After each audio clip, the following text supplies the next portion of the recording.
Sa totoo lang, bawal na yan eh. Di ba?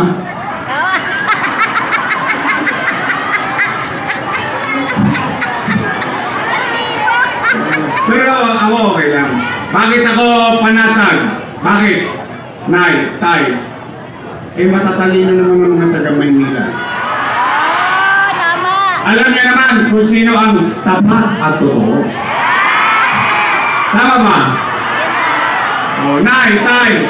O itong kinakapatid ko, mahal ko itong mga to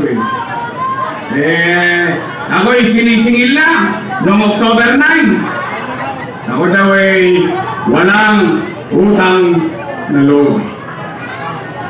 O diba, noong October 9. O sige nay, tay, buti nang sa akin yung marinig. Una, ano ba ang paniwala ko? Ito yung personal ko lang paniwala. Ang utang na loob ay walang katapusang bayaran. Yan, paniwala ko yan. Habang buhay yan. At ang utang na loob, hindi mo kailangan singilin. Kailangan binabayaran ng pusa. O, ngayon, ako po, sa akin nyo rin marinig, ay may utang na loob kay Danny Lacuna. Oo, tama sa tatay. Alam nyo yan. Hindi ko yan itinanggi. Hindi ko yan kinubli.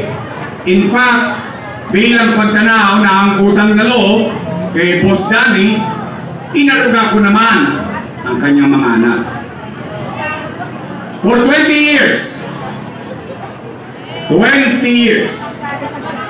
Patingin po natin ha, kahayaan ko mamaya kayo ang mag-usga. Kung marunong ba tayong lumingon sa napagkakautangan natin ng utang na loob. Una,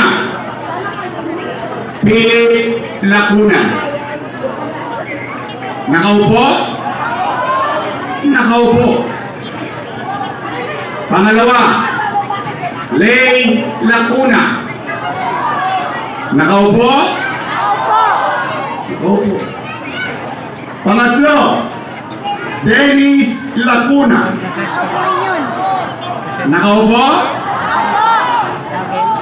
Pangapat, asawa ni ate, Dr. Fox Pangan. Inapoint ko ng Manila Health Department Head. Nakaupo? At may awa ang Diyos. Sa tulong nyo, nakabalik tayo. Yan ang una kong tatanggalin sa CDO.